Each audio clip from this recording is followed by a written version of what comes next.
조종사 동무 고도를 낮추시오. 2021년 7월 15일 김여정의 목소리가 헤드셋으로 들려왔습니다. 네, 동무.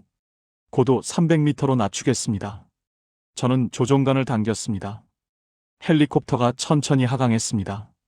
평양 외곽산간 지역이 선명하게 보이기 시작했습니다. 그리고 저는 봤습니다. 산비탈에 수십 명의 사람들, 풀을 뜯고 나무 껍질을 벗기고 흙을 파고 있었습니다. 뼈만 앙상하게 남은 몸으로. 뒤에서 김여정의 목소리가 들렸습니다. 수행비서와 나누는 대화였습니다. 저것들이 왜 저러고 있습니까? 배급이 끊긴 지 석 달째입니다.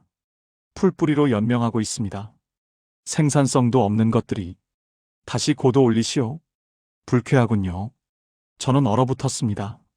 손이 떨렸습니다. 조종관을 잡은 손에 힘이 들어가지 않았습니다. 생산성 없는 것들? 저 사람들도 사람인데. 조종사 동무, 고도. 네, 죄송합니다. 저는 기계적으로 조종관을 밀었습니다. 헬리콥터가 올라갔습니다. 굶주린 사람들이 작아졌습니다. 사라졌습니다. 하지만 제 귓가에는 그 목소리가 계속 울렸습니다. 생산성 없는 것들. 그날 35년간 제 안에 있던 무언가가 완전히 무너졌습니다. 이 이야기가 궁금하시다면 구독과 좋아요 부탁드립니다. 저는 평양 중구역에서 태어났습니다. 일반 가정이 아니었습니다. 아버지는 조선인민군 항공 및 반항공군 영웅이었습니다. 195 전투기 조종사로 수십 년을 복무하며 김일성 훈장까지 받은 분이었죠. 덕분에 우리 가족은 북한에서 핵심 계층으로 분류되었습니다. 어릴 때부터 제 진로는 정해져 있었습니다. 철수야, 너도 아버지처럼 하늘을 날아야 한다. 5살 때부터 들어온 말이었습니다.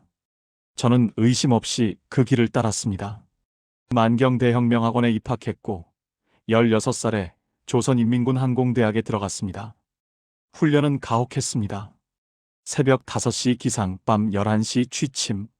그 사이 모든 시간은 비행이론과 실습, 사상교육으로 채워졌습니다.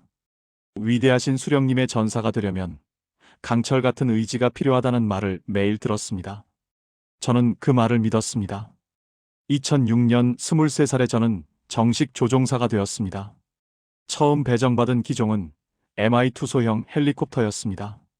주로 군 고위 간부들의 이동을 돕는 임무였죠. 처음 혼자 하늘을 날았을 때의 그 짜릿함을 아직도 잊을 수 없습니다. 평양이 발밑에 펼쳐지고 대동강이 은빛으로 빛나던 그 순간, 저는 제가 세상에서 가장 행복한 사람이라고 믿었습니다. 2010년 저는 소위로 진급했고 더 큰 헬리콥터를 맡게 되었습니다. Mi-8 중형 헬리콥터. 당 중앙위원회 간부들을 태우는 임무가 늘어났습니다.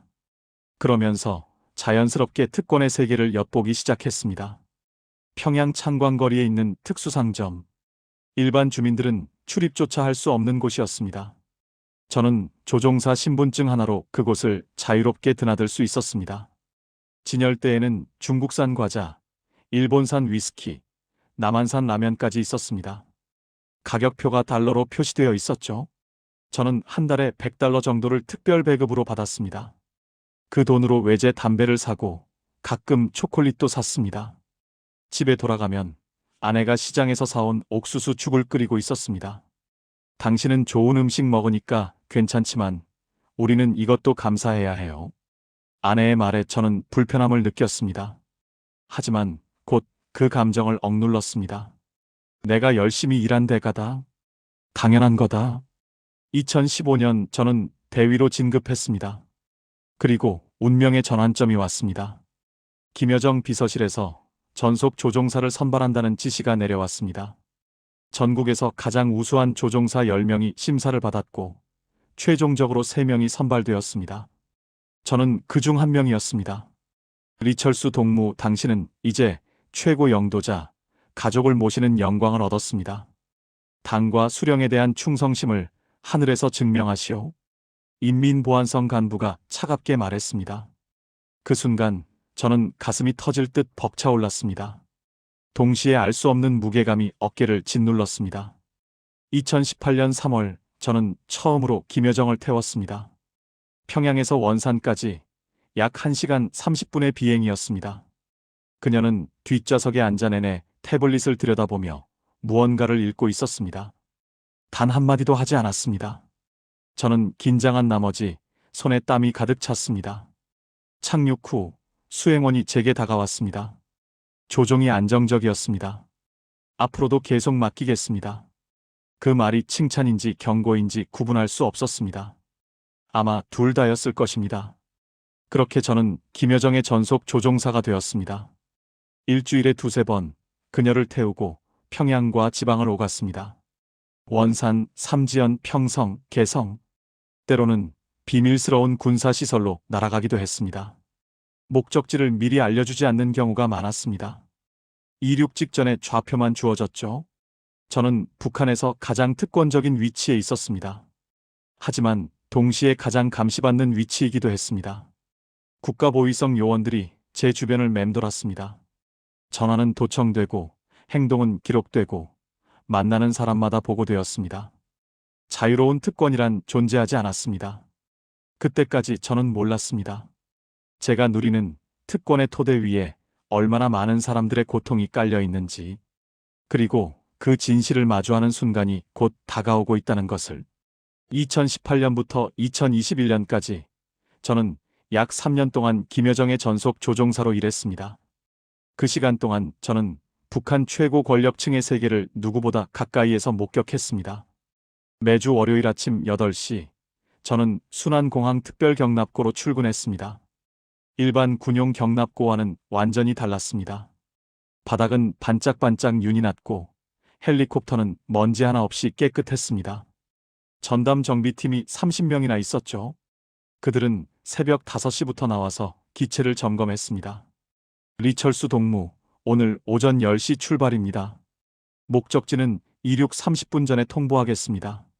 보위성 담당자가 매번 같은 방식으로 지시했습니다. 저는 묻지 않았습니다.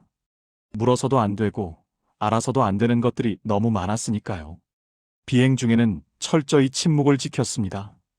김여정은 뒷좌석에서 문서를 읽거나 전화통화를 했습니다.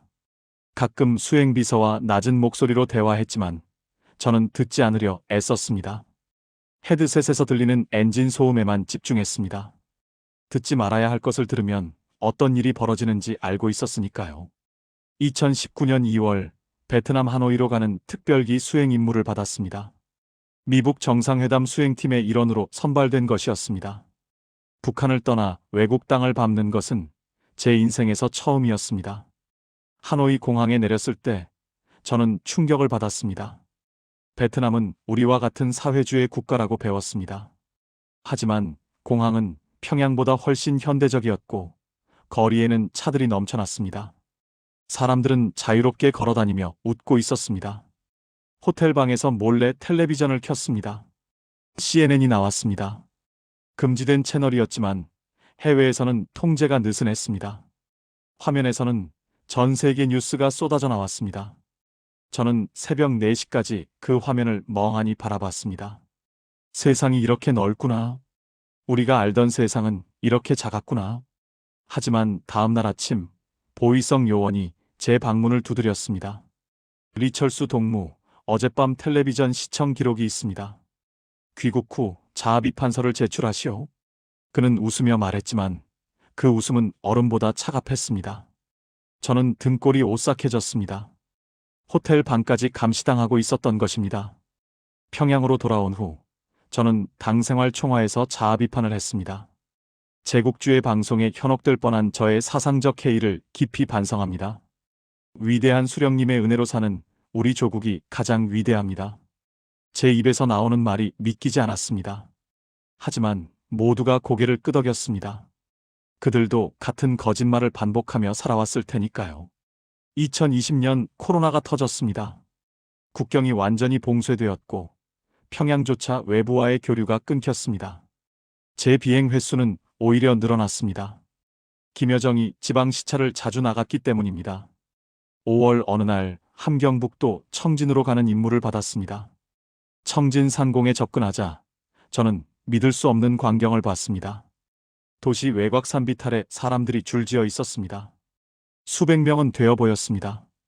그들은 땅을 파고 풀을 뜯고 무언가를 찾고 있었습니다. 저 사람들은 뭐 하는 겁니까? 저는 생각 없이 수행비서에게 물었습니다. 그는 차가운 눈빛으로 저를 쏘아봤습니다. 조종에만 집중하시오. 동물은 볼 것만 보면 됩니다. 저는 입을 다물었습니다. 하지만 그 장면은 제 머릿속에서 지워지지 않았습니다. 그날 밤 저는 인터넷에 접속했습니다. 물론 북한의 인트라넷, 광명이었습니다. 전 세계 인터넷과는 단절된 북한만의 폐쇄 네트워크죠. 거기에는 오직 선전물과 교양 자료만 있었습니다. 전국의 인민들이 당의 영도 아래 코로나 방역에 총력을 다하고 있다는 기사만 가득했습니다. 청진에 굶주린 사람들에 대한 이야기는 단 한 줄도 없었습니다. 아내에게 물었습니다. 당신 친구들 집은 요즘 어때? 아내는 한숨을 쉬었습니다. 다들 힘들어해요. 배급이 끊긴 지 2달이 넘었어요. 장마당도 통제가 심해져서 장사하기 어렵대요. 어제는 옆집 아주머니가 집에 있는 옷을 팔아서 쌀 3kg을 샀다고 하더라고요. 저는 그날 제 책상 서랍을 열었습니다. 거기에는 김여정 수행 임무 수당으로 받은 달러 지폐 몇 장이 있었습니다. 한 달에 200달러. 북한 일반 노동자의 10년치 월급이었습니다. 저는 그 돈을 손에 쥐고 한참을 멍하니 앉아 있었습니다. 이게 맞는 건가? 나는 하늘을 날고 특별 배급을 받고 달러를 받는데 저 청진의 사람들은 풀뿌리를 캐고 있다. 우리는 같은 나라 사람이 맞는가? 그때부터 작은 균열이 시작되었습니다. 제 안에 있던 믿음에 금이 가기 시작한 것입니다. 하지만 저는 아직 그 균열을 무시할 수 있다고 믿었습니다. 아니, 무시해야 한다고 믿었습니다. 의심하는 순간 제 삶 전체가 무너질 것 같았으니까요. 하지만 운명은 제게 더 이상 외면할 수 없는 순간을 준비하고 있었습니다. 2021년 7월 15일, 제 인생이 완전히 바뀐 날입니다. 그날 아침, 평소와 다름없이 출근 지시를 받았습니다. 오전 10시, 평양에서 원산 갈마직으로 출발. 김여정 동무 수행. 저는 1시간 전에 경납고로 나가 비행 전 점검을 시작했습니다. 연료, 유압, 계기판, 통신 장비, 모든 것이 완벽해야 했습니다. 10시 정각, 검은색 승용차가 경납고 앞에 멈췄습니다. 김여정이 내렸습니다. 그녀는 항상 그랬듯 무표정했습니다. 수행비서 2명이 뒤따랐습니다. 저는 경례를 했고 그녀는 고개를 살짝 끄덕인 채 헬리콥터에 올랐습니다. 이륙 후 평양 시내를 가로질렀습니다. 아래로 보이는 평양은 여전히 장엄했습니다. 주최사상탑, 류경호텔, 대동강. 하지만 제 눈에는 이제 달리 보였습니다. 저 화려한 건물들 뒤에 무엇이 숨어 있는지 알게 되었으니까요. 평양을 벗어나자 풍경이 바뀌었습니다. 화려한 건물들은 사라지고 낮은 농가와 황량한 들판이 펼쳐졌습니다. 원산으로 가는 직선 경로가 아니라 북쪽으로 약간 우회하는 항로였습니다. 북쪽 38도선 방향으로 선회 후 동쪽으로 전환하시오. 관제탑의 지시였습니다. 고도 500m. 평양 외곽산간 지역 상공을 지나고 있었습니다. 날씨는 맑았고 시야는 완벽했습니다. 그때 제 눈에 들어온 광경. 산비탈에 사람들이 있었습니다. 수십 명, 아니 100명은 넘어 보였습니다. 그들은 허리를 구부리고 땅을 파고 있었습니다. 풀을 뜯고 있었습니다. 뿌리를 캐고 있었습니다. 거리가 멀어 얼굴은 보이지 않았지만 그들의 움직임이 모든 것을 말해주고 있었습니다. 절박함, 굶주림, 생존. 저는 숨이 막혔습니다. 2020년 함경도에서 본 것보다 더 많은 사람들이었습니다. 그리고 여기는 평양에서 불과 50km밖에 떨어지지 않은 곳이었습니다. 수도 바로 옆에서 사람들이 풀뿌리로 연명하고 있었습니다. 저는 본능적으로 뒤를 돌아봤습니다. 김여정이 보였습니다. 그녀도 창밖을 보고 있었습니다. 그 광경이 그녀의 시야에도 들어왔을 것입니다. 하지만 그녀의 표정은 변하지 않았습니다. 무표정했습니다. 아니, 무관심했습니다. 그녀는 곧 시선을 거두고 손에 든 태블릿으로 다시 고개를 숙였습니다. 그 순간 제 안에서 무언가가 부서지는 소리를 들었습니다. 저 사람들도 이 나라 인민이다. 저들도 김일성의 자손이라고 배웠다. 그런데 저렇게 굶주리고 있는데 저 사람은 아무렇지도 않단 말인가? 손이 떨렸습니다. 조종관을 잡은 손에 힘이 들어가지 않았습니다. 머릿속이 하얘졌습니다. 조종사 동무, 항로 유지하시오. 헤드셋으로 수행비서의 목소리가 들렸습니다. 저는 정신을 차렸습니다. 고도가 약간 낮아져 있었습니다. 저는 황급히 조종관을 조작했습니다. 원산까지 남은 40분 동안 저는 한마디도 할 수 없었습니다. 아니, 한마디도 하고 싶지 않았습니다. 제 머릿속에는 오직 그 광경만 맴돌았습니다. 산비탈의 사람들, 풀뿌리, 그리고 무표정한 얼굴. 착륙 후 김여정은 내렸습니다. 저는 평소처럼 경례를 했습니다. 하지만 제 안은 평소와 완전히 달랐습니다. 모든 것이 달라 보였습니다. 경납고로 돌아오는 길에 저는 차 안에서 창밖을 멍하니 바라봤습니다. 거리를 걷는 사람들, 버스를 기다리는 사람들, 장마당에서 물건을 파는 사람들. 이 사람들은 알고 있을까? 평양에서 불과 50km 떨어진 곳에서 사람들이 풀뿌리를 캐고 있다는 것을. 그리고 최고 권력자들은 그것을 보고도 아무렇지 않다는 것을. 그날 밤 집에 돌아와 저는 아내에게 아무 말도 하지 못했습니다. 말할 수 없었습니다. 말하는 순간 우리 가족이 위험해질 것을 알았으니까요. 저는 술을 마셨습니다. 병째로 들이켰습니다. 아내가 놀라서 물었습니다. 왜 그래요? 무슨 일 있어요? 저는 고개를 저었습니다. 아무것도 아니야. 그냥 피곤해서. 하지만 그날 밤부터 저는 잠을 잘 수 없었습니다. 눈을 감으면 그 광경이 보였습니다. 산비탈, 풀뿌리, 굶주린 사람들, 그리고 무표정한 얼굴. 이 체제는 잘못되었다. 그 생각이 제 머릿속에 처음으로 또렷하게 자리 잡았습니다. 35년 동안 한 번도 해본 적 없는 생각이었습니다. 하지만 이제는 부정할 수 없었습니다. 이 체제는 인간을 인간으로 대하지 않는다. 그리고 나는 그 체제의 일부다. 나는 공범이다. 그 깨달음이 가장 고통스러웠습니다. 제가 누리는 특권, 제가 받는 배급, 제가 모는 헬리콥터, 그 모든 것이 누군가의 희생 위에 세워진 것이었습니다. 저는 피해자가 아니었습니다. 가해자였습니다. 그날 이후 저는 달라졌습니다. 겉으로는 여전히 충성스러운 조종사였습니다. 하지만 속으로는 매일 같은 질문을 반복했습니다. 이대로 살 수 있는가? 이대로 죽을 수 있는가? 그리고 그 질문의 답은 이미 정해져 있었습니다. 7월 15일 이후 제 삶은 두 개로 쪼개졌습니다. 겉으로는 여전히 충성스러운 조종사였습니다. 하지만 속으로는 매일 밤 전쟁을 치렀습니다. 다음 주 월요일 저는 다시 출근했습니다. 동료 조종사들이 웃으며 인사했습니다. 철수 동무, 주말 잘 보냈나? 저는 억지로 웃으며 대답했습니다. 네, 잘 보냈습니다. 거짓말이었습니다. 저는 주말 내내 술을 마시고 담배를 피우고 멍하니 천장만 바라봤습니다. 비행 임무는 계속되었습니다. 일주일에 서너 번 김여정을 태우고 하늘을 날았습니다. 하지만 이제 모든 것이 달라 보였습니다. 평양 상공을 지날 때마다 저는 아래를 내려다봤습니다. 저 화려한 건물들 뒤에 무엇이 있을까? 저 거리를 걷는 사람들은 진짜 행복할까? 8월 초 김정은 위원장의 생일 준비로 평양이 분주해졌습니다. 대형 초상화가 곳곳에 걸렸고 선전 구호가 새로 단장되었습니다. 경애하는 최고領導자 김정은 동지의 탄생 70주년을 열렬히 축하합니다. 그날 저녁 당 생활 총화 모임이 있었습니다.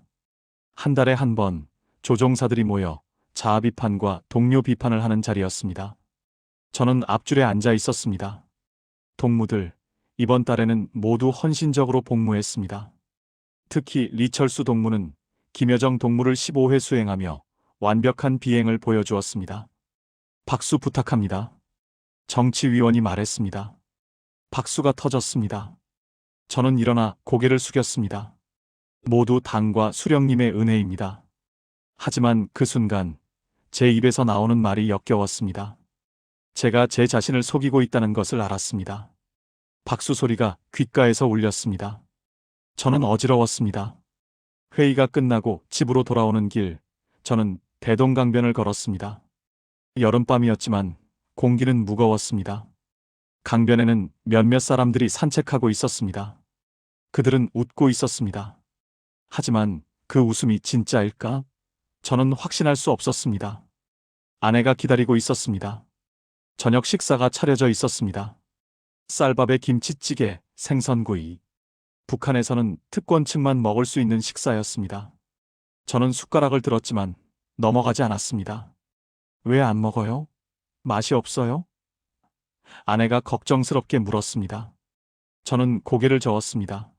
아니야. 그냥 입맛이 없어서. 아내는 제 이마에 손을 댔습니다. 열은 없는데. 요즘 무슨 일 있어요? 당신 이상해요. 저는 아내를 바라봤습니다. 10년을 함께 산 아내. 딸 하나를 낳고 평범하게 살아온 아내. 저는 그녀에게 진실을 말하고 싶었습니다. 하지만 말할 수 없었습니다. 말하는 순간 그녀도 위험해질 것을 알았으니까요. 아무것도 아니야. 그냥 피곤해서 그래. 저는 거짓말을 했습니다. 또 거짓말을 했습니다. 8월 중순 함경북도 회령으로 가는 임무를 받았습니다. 회령은 중국 국경과 맞닿은 도시였습니다. 두만강 넘어가 중국이었습니다. 착륙 후 대기 시간 동안 저는 경납고 밖을 산책했습니다. 멀리 두만강이 보였습니다. 강 건너편에 중국 마을의 불빛이 보였습니다. 저 강만 건너면 다른 세상이 있다. 그 생각이 처음 들었습니다. 탈북. 그 단어가 제 머릿속에 처음으로 떠올랐습니다. 하지만 곧 고개를 저었습니다. 말도 안 돼. 나는 군인이다. 조종사다. 가족이 있다. 불가능해. 하지만 그 생각은 씨앗처럼 제 마음속에 심어졌습니다. 그리고 날마다 조금씩 자라기 시작했습니다. 9월 들어 김여정의 일정이 부쩍 늘었습니다. 거의 매일 어딘가로 날아갔습니다.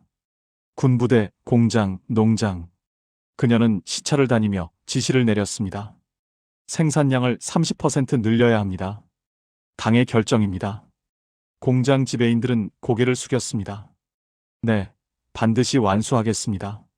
하지만 돌아오는 길, 저는 헬리콥터 창 아래를 봤습니다. 공장 굴뚝에서는 연기가 나오지 않았습니다. 농장에는 사람이 거의 보이지 않았습니다. 생산량을 늘리라는 명령이 무슨 의미가 있을까요? 전기도 없고, 비료도 없고, 사람도 굶주린 상태에서. 그날 저녁, 저는 책장을 뒤졌습니다. 예전에 아버지가 주신 책이 있었습니다. 위대한 수령 김일성 동지의 회고록. 저는 그 책을 수십 번 읽었습니다. 암송할 정도로 외웠습니다. 하지만 이제는 다른 눈으로 읽었습니다.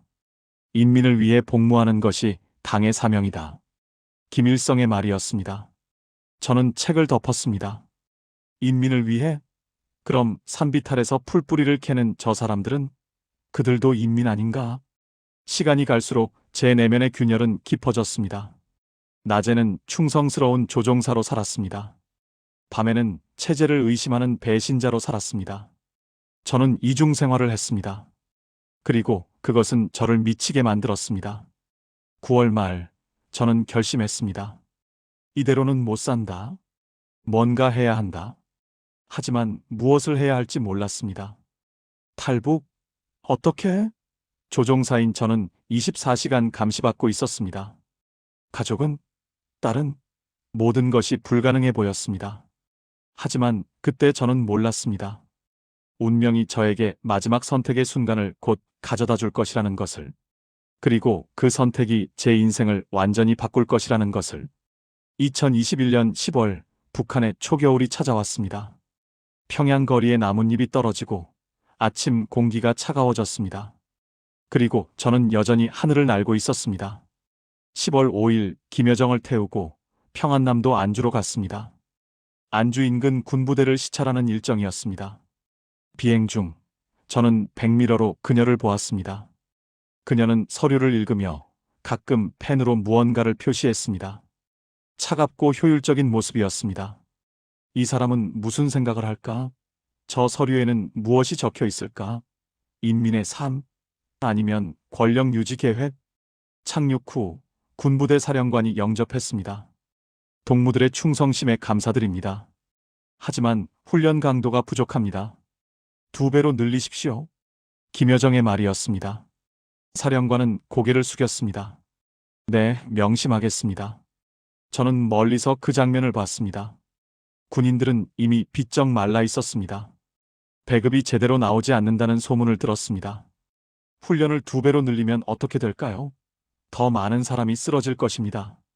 돌아오는 비행 중 저는 생각했습니다. 이 사람은 인간인가?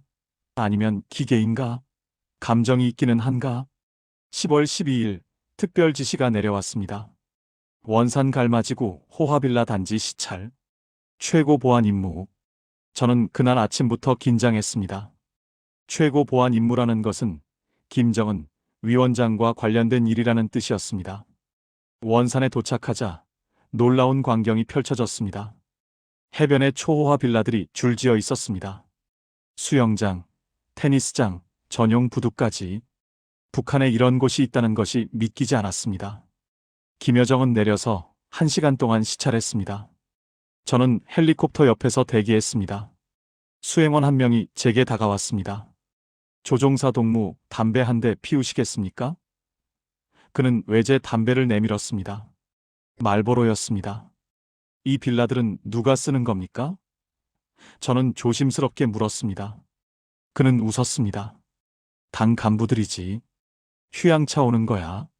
동무도 나중에 진급하면 올 수 있을 거야. 저는 담배 연기를 깊이 들이마셨습니다. 눈을 감았습니다. 당 간부들은 해변 빌라에서 휴양을 하고 일반 인민들은 풀뿌리를 캔다. 이게 사회주의인가? 이게 인민의 낙원인가? 10월 20일 가장 기억에 남는 비행이 있었습니다. 평양에서 삼지연으로 가는 길이었습니다. 삼지연은 백두산 인근의 도시로 김정은 위원장이 특별히 개발한 사회주의 이상향 모델 도시였습니다. 삼지연에 도착하자 정말 놀라운 광경이 펼쳐졌습니다. 현대식 아파트, 깨끗한 거리, 새로 포장된 도로. 평양 못지않게 화려했습니다. 김여정은 만족스러운 표정으로 고개를 끄덕였습니다. 하지만 저는 이상한 점을 발견했습니다. 거리에 사람이 거의 없었습니다. 새로 지은 아파트들은 텅 비어 있었습니다. 상점들도 문을 닫은 곳이 많았습니다. 이 도시는 쇼케이스였습니다. 외부에 보여주기 위한 전시장이었습니다. 돌아오는 길 삼지연을 벗어나자마자 풍경이 바뀌었습니다. 낡은 농가, 무너진 지붕, 황량한 들판. 삼지연에서 불과 10km밖에 안 떨어진 곳이었습니다. 2개의 세계가 너무 가까이 붙어 있었습니다. 그날 밤 저는 결심했습니다. 이 체제는 거짓이다. 모든 것이 쇼다. 그리고 나는 더 이상 이 쇼의 일부가 될 수 없다. 10월 25일 마지막 비행이 있었습니다. 평양에서 평성으로 가는 짧은 거리였습니다. 김여정은 평성의 한 공장을 시찰했습니다. 저는 평소처럼 대기했습니다. 시찰이 끝나고 돌아오는 길, 김여정이 처음으로 저에게 말을 걸었습니다. 조종사 동무, 비행 경력이 몇 년입니까? 저는 놀라서 대답했습니다. 15년입니다, 동무. 오래 했군요. 조종이 안정적입니다. 수고하십시오. 그녀의 말이었습니다. 그것이 그녀가 저에게 한 유일한 개인적인 말이었습니다. 3년 동안 수백 번을 함께 날았지만 그녀는 저를 한 번도 인간으로 보지 않았습니다. 저는 그저 도구였습니다. 헬리콥터를 조종하는 기계였습니다. 감사합니다. 저는 대답했습니다. 하지만 속으로는 다른 말을 하고 있었습니다. 이것이 마지막입니다. 다시는 당신을 태우지 않을 것입니다. 그날 저녁 저는 혼자 대동강변을 걸었습니다. 강물이 검게 흐르고 있었습니다. 건너편의 주체사상탑에 불빛이 보였습니다. 저는 오래 서 있었습니다. 나는 결정했다. 여기를 떠날 것이다. 어떻게든 떠날 것이다.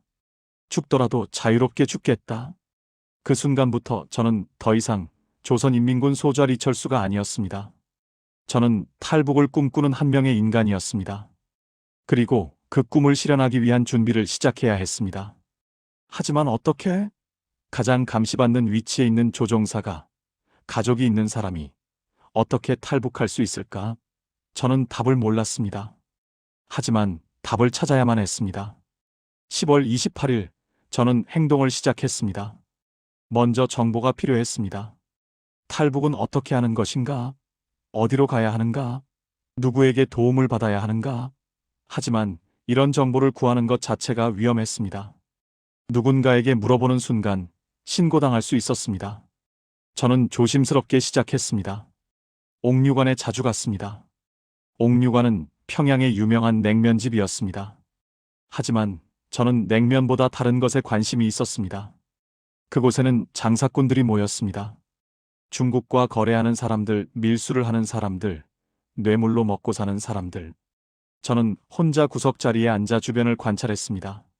낮은 목소리로 대화하는 사람들, 돈 다발을 몰래 건네는 손길, 전화번호를 적은 쪽지, 모든 것이 암암리에 이루어졌습니다. 11월 초, 저는 한 사람을 주목했습니다. 40대 남자로 자주 옥류관에 왔습니다. 그는 다양한 사람들과 만났습니다. 군인, 간부, 장사꾼, 그의 이름은 박철호였습니다. 나중에 안 사실이지만 그는 브로커였습니다. 탈북을 돕는 사람이었습니다. 11월 15일, 저는 용기를 냈습니다. 박철호가 혼자 앉아 있을 때 저는 그의 테이블로 다가갔습니다. 자리 좀 같이 해도 되겠습니까? 그는 저를 위아래로 훑어봤습니다. 군복을 입은 제 모습을 보고 경계했습니다. 자리가 많은데 굳이 여기? 저는 낮은 목소리로 말했습니다. 도움이 필요합니다. 개인적인 일로. 그는 눈을 가늘게 떴습니다. 무슨 일인데요? 저는 주변을 둘러봤습니다. 아무도 듣지 않는 것을 확인하고 말했습니다. 국경 건너는 일입니다. 박철호의 얼굴이 굳어졌습니다. 그는 자리에서 일어났습니다. 잘못 찾아오셨습니다. 저는 그런 일 모릅니다. 그는 가려고 했습니다. 저는 그의 팔을 잡았습니다. 제발입니다. 저는 진심입니다. 돈도 있습니다. 그는 제 손을 뿌리쳤습니다. 보안성 함정 아닙니까? 저는 속지 않습니다. 저는 급해졌습니다. 저는 조종사입니다. 김여정 동무를 태우는 증명할 수 있습니다. 그 말에 박철호가 멈췄습니다. 그는 천천히 돌아봤습니다. 조종사? 김여정? 그는 믿을 수 없다는 표정이었습니다. 당신 같은 사람이 왜 떠나려고 합니까? 저는 대답했습니다. 그건 제 사정입니다. 도와줄 수 있습니까? 없습니까? 박철호는 한참을 저를 쳐다봤습니다. 그리고 말했습니다. 사흘 후 밤 10시 창광거리 뒤편 골목. 혼자 오시오. 군복 벗고. 그렇게 저는 첫 접촉을 했습니다. 사흘 후 저는 약속 장소로 갔습니다. 민간 옷을 입고 모자를 눌러 썼습니다. 골목은 어두웠습니다. 박철호가 나타났습니다. 따라오시오. 그는 더 깊은 골목으로 걸어갔습니다. 낡은 건물 지하실로 내려갔습니다. 거기에 2명의 남자가 더 있었습니다. 박철호가 말했습니다. 증명해 보시오. 당신이 정말 조종사라는 것을. 저는 주머니에서 신분증을 꺼냈습니다. 조선인민군 항공 및 반항공군 소좌 이철수 사진과 도장이 찍혀 있었습니다. 그들은 손전등으로 신분증을 자세히 봤습니다. 진짜네. 이거 대박이네. 한 명이 중얼거렸습니다. 박철호가 물었습니다. 왜 떠나려고 합니까? 당신은 최고 특권층 아닙니까? 저는 솔직하게 말했습니다. 더 이상 이 체제의 일부가 되고 싶지 않습니다. 제가 본 것들 말할 수 없습니다. 하지만 저는 떠나야 합니다. 가족은? 또 다른 남자가 물었습니다. 저는 침묵했습니다. 가족, 아내와 딸, 가장 큰 고통이었습니다. 혼자 갑니다. 가족은 데려갈 수 없습니다. 박철호가 고개를 끄덕였습니다. 현실적인 판단입니다. 조종사가 가족과 함께 사라지면 즉시 발각됩니다. 혼자 가야 성공 확률이 높습니다. 그의 말이 제 가슴을 찔렀습니다. 하지만 사실이었습니다. 비용은 얼마입니까? 저는 물었습니다. 박철호가 대답했습니다. 미화 5,000달러. 평양에서 압록강까지 안전하게 이동. 국경 도하 지원. 중국 현지 브로커 연결까지. 선불 2,000달러. 중국 도착 후 3,000달러. 저는 숨을 삼켰습니다. 5,000달러. 저는 김여정 수행 수당으로 약 2,500달러를 모아뒀습니다. 나머지 2,500달러는 어떻게 구해야 할까요? 시간을 주십시오. 돈을 더 모아야 합니다. 저는 말했습니다. 박철호가 경고했습니다. 시간이 많지 않습니다. 겨울이 오고 있습니다. 강이 얼면 국경 경비가 2배로 늘어납니다. 늦어도 12월 초까지는 결정하십시오. 저는 고개를 끄덕였습니다. 11월 말까지 연락하겠습니다. 그날 밤 집으로 돌아오면서 저는 무거운 발걸음을 옮겼습니다. 탈북은 이제 막연한 꿈이 아니었습니다. 구체적인 계획이 되었습니다. 그리고 그 계획에는 끔찍한 대가가 따랐습니다. 가족과의 이별. 집에 들어가자 딸이 자고 있었습니다. 8살 딸. 저는 딸의 방에 들어가 한참을 바라봤습니다. 잠든 얼굴이 너무 평화로웠습니다. 미안하다. 아빠가 너를 버리는 거다. 하지만 이대로 살 수는 없어. 용서해다오. 저는 눈물을 흘렸습니다. 하지만 결심은 흔들리지 않았습니다. 이미 돌아갈 수 없는 강을 건넌 것입니다. 다음 주 저는 돈을 구하기 시작했습니다. 집에 있던 귀금속을 팔았습니다. 아내 몰래 시계를 팔았습니다. 장마당에서 달러를 샀습니다. 11월 28일 저는 마침내 5,000달러를 모았습니다. 박철호에게 연락했습니다. 준비되었습니다. 그는 대답했습니다. 12월 5일 최종 지시를 주겠습니다. 이제 열흘 남았습니다. 열흘 후면 저는 북한을 떠날 것입니다. 가족을 떠날 것입니다. 모든 것을 떠날 것입니다. 2021년 12월 5일 제 인생에서 가장 긴 하루가 시작되었습니다. 새벽 5시 저는 눈을 떴습니다. 사실 잠을 잔 것이 아니었습니다. 밤새 천장만 바라보며 시간을 보냈습니다. 옆에서 아내가 자고 있었습니다. 저는 그녀의 얼굴을 오래 바라봤습니다. 이것이 마지막이었습니다. 조심스럽게 침대에서 일어났습니다. 욕실로 가서 찬물로 세수를 했습니다. 거울 속에 제 얼굴을 봤습니다. 35년을 이곳에서 살았습니다. 오늘 이후 이 얼굴은 수배 전단에 실릴 것입니다. 조선민주주의인민공화국을 배신한 반역자 리철수. 6시 평소처럼 군복을 입었습니다. 하지만 속옷 안쪽에 방수 비닐에 싼 달러 지폐를 숨겼습니다. 2,000달러 선불금이었습니다. 나머지 3,000달러는 중국에서 브로커가 받기로 했습니다. 딸의 방에 들어갔습니다. 아직 자고 있었습니다. 저는 무릎을 꿇고 딸의 얼굴을 바라봤습니다. 10분, 20분, 시간 가는 줄 몰랐습니다. 은주야, 미안하다. 아빠가 비겁한 거다. 너를 두고 가는 거다. 하지만 아빠는 더 이상 이곳에서 살 수 없어. 용서해다오. 언젠가 이해해 주기를 바란다. 딸의 이마에 가만히 입을 맞췄습니다. 딸이 살짝 움직였지만 깨지 않았습니다. 저는 천천히 방을 나왔습니다. 부엌에서 아내가 아침을 준비하고 있었습니다. 일찍 일어났네요? 오늘 일정 있어요? 저는 거짓말을 했습니다. 네, 오전 출근입니다. 정기 점검이 있어서요. 아내가 식탁에 밥을 차렸습니다. 저는 숟가락을 들었지만 넘어가지 않았습니다. 목이 막혔습니다. 아내가 물었습니다. 왜 안 먹어요? 또 입맛 없어요? 저는 숟가락을 내려놓았습니다. 그리고 아내를 똑바로 바라봤습니다. 여보, 무슨 말을 하려고 했을까요? 진실을 말하고 싶었을까요? 하지만 할 수 없었습니다. 말하는 순간 아내도 공범이 됩니다. 아내와 딸이 위험해집니다. 고맙소. 그동안 고생 많았소. 저는 그렇게만 말했습니다. 아내는 이상하다는 표정을 지었습니다. 갑자기 왜 그래요? 무슨 일 있어요? 저는 고개를 저었습니다. 아니요. 그냥 그냥 문득 7시 집을 나섰습니다. 문 앞에서 뒤를 돌아봤습니다. 아내가 문간에 서서 손을 흔들었습니다. 조심해서 다녀와요. 저는 손을 들었습니다. 웃으려고 했지만 웃을 수 없었습니다. 계단을 내려가며 저는 눈물을 참았습니다. 아파트를 나서며 뒤돌아봤습니다. 5층 우리 집 창문. 딸이 일어나 있었습니다. 창문으로 저를 보고 있었습니다. 손을 흔들었습니다. 아빠 안녕. 저는 손을 흔들어 답했습니다. 그리고 돌아섰습니다. 다시 뒤돌아보면 무너질 것 같았습니다. 8시 순안공항 경납고에 도착했습니다. 동료들이 인사했습니다. 철수 동무 일찍 왔네? 저는 평소처럼 대답했습니다. 네, 오늘 점검 있어서요. 헬리콥터 앞에 섰습니다. Mi-8. 제가 수백 번 조종했던 기체. 김여정을 수십 번 태웠던 헬리콥터. 저는 기체를 쓰다듬었습니다.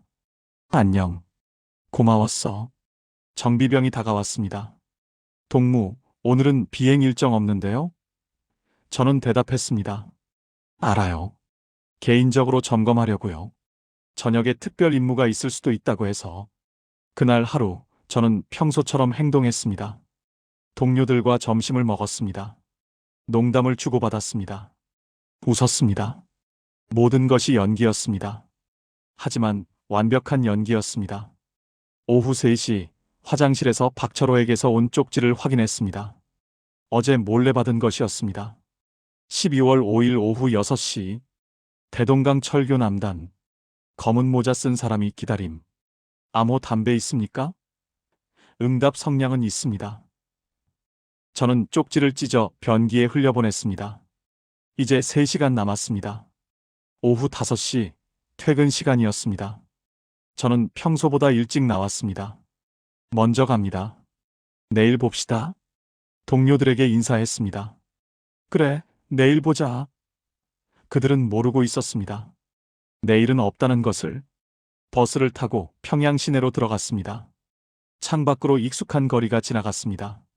개선문, 인민문화궁전, 만수대 거리. 35년을 살았던 도시. 저는 모든 것을 눈에 담으려고 했습니다. 오후 5시 50분 대동강 철교 근처에서 내렸습니다. 주변을 둘러봤습니다. 감시자가 있는지 확인했습니다. 보이지 않았습니다. 저는 천천히 철교를 향해 걸었습니다. 6시 정각. 철교 남단에 검은 모자를 쓴 남자가 서 있었습니다. 저는 다가갔습니다. 담배 있습니까? 그가 돌아봤습니다. 성냥은 있습니다. 암호가 일치했습니다. 그는 낮은 목소리로 말했습니다. 따라오시오. 거리 유지. 5m 뒤에서. 그는 걷기 시작했습니다. 저는 5m 뒤에서 따라갔습니다. 30분을 걸었습니다. 평양 외곽으로 나갔습니다. 낡은 공장지대였습니다. 사람이 별로 없었습니다. 어두워지기 시작했습니다. 한 창고 앞에서 남자가 멈췄습니다. 문을 두드렸습니다. 3번, 2번, 1번. 문이 열렸습니다. 안으로 들어갔습니다. 박철호가 있었습니다. 그리고 2명의 남자가 더 있었습니다. 왔군요. 준비되었습니까? 저는 고개를 끄덕였습니다. 돈은? 저는 군복 안쪽에서 달러를 꺼냈습니다. 박철호가 세어봤습니다. 2,000달러. 확인. 그가 설명을 시작했습니다. 지금부터 트럭을 탑니다. 석탄 운반 트럭입니다. 석탄 더미 사이에 숨습니다. 평양에서 신의주까지 8시간. 검문이 3번 있습니다. 절대 움직이면 안 됩니다. 기침도 하면 안 됩니다. 이해했습니까? 이해했습니다. 신의주에 도착하면 창고에서 이틀 대기합니다. 그 다음 밤에 압록강을 건넙니다. 중국 브로커가 반대편에서 기다립니다. 거기서 나머지 3,000달러를 줍니다. 알겠습니다. 박철호가 제 어깨를 잡았습니다. 조종사 동무, 마지막으로 묻겠습니다. 정말 갑니까? 돌아갈 수 없습니다. 잡히면 총살입니다. 가족도 수용소 갑니다. 저는 그의 눈을 똑바로 봤습니다. 갑니다. 결정했습니다. 좋습니다. 그럼 출발합시다. 밖으로 나갔습니다. 석탄 운반 트럭이 대기하고 있었습니다. 뒤쪽 석탄 더미를 치웠습니다. 작은 공간이 있었습니다. 들어가시오. 여기 물과 비스킷이 있습니다. 아껴 드시오. 저는 기어 들어갔습니다. 좁고 어두웠습니다. 몸을 웅크렸습니다. 석탄 냄새가 코를 찔렀습니다. 행운을 빕니다. 박철호의 목소리가 들렸습니다. 그리고 석탄이 다시 쌓였습니다. 빛이 차단되었습니다. 완전한 어둠이었습니다. 엔진 소리가 들렸습니다. 트럭이 움직이기 시작했습니다. 저는 어둠 속에서 눈을 감았습니다. 안녕, 평양. 안녕, 북한. 안녕, 내 가족. 미안합니다. 그리고 안녕히. 트럭은 밤거리를 달렸습니다. 그리고 저는 돌아올 수 없는 여정을 시작했습니다. 어둠 속에서 시간 감각이 사라졌습니다. 석탄 더미 사이 좁은 공간. 몸을 조금만 움직여도 석탄이 움직이는 소리가 났습니다. 저는 최대한 움직이지 않으려고 했습니다. 트럭이 덜컹거렸습니다. 평양 외곽의 비포장도로를 달리고 있었습니다. 석탄 가루가 입과 코로 들어왔습니다. 기침이 나오려고 했습니다. 하지만 참았습니다. 손으로 입을 막고 숨을 죽였습니다. 1시간쯤 지났을까요? 트럭이 속도를 줄였습니다. 멈췄습니다. 첫 번째 검문소였습니다. 서류 내시오. 경비대원의 목소리가 들렸습니다. 운전사가 대답했습니다. 석탄 운반입니다. 평양에서 신의주 화력발전소로 갑니다. 서류 넘기는 소리. 뒤는 확인했습니까? 네, 석탄만 있습니다. 발소리가 들렸습니다. 누군가 트럭 뒤로 오고 있었습니다. 제 심장이 터질 듯 뛰었습니다. 석탄을 검사하는 소리. 쇠꼬챙이로 찌르는 소리. 석탄이 움직였습니다. 제 얼굴에서 10cm 떨어진 곳을 쇠꼬챙이가 지나갔습니다. 제발, 제발. 좋아. 통과. 경비대원이 말했습니다. 트럭이 다시 움직였습니다. 저는 가슴을 쓸어내렸습니다. 온몸이 땀으로 젖어 있었습니다. 2시간, 3시간. 시간이 얼마나 지났는지 알 수 없었습니다. 다리가 저렸습니다. 허리가 아팠습니다. 하지만 움직일 수 없었습니다. 저는 그저 견뎠습니다. 두 번째 검문소. 이번에는 더 오래 걸렸습니다. 어디서 출발했습니까? 평양입니다. 운송 허가서를 보시오. 서류 확인 소리. 5분, 10분. 시간이 너무 느리게 갔습니다. 뒤쪽 석탄 전부 내리시오. 검사하겠습니다. 경비대원의 목소리가 들렸습니다. 저는 숨이 멎었습니다. 석탄을 전부 내린다면 발각됩니다. 끝났습니다.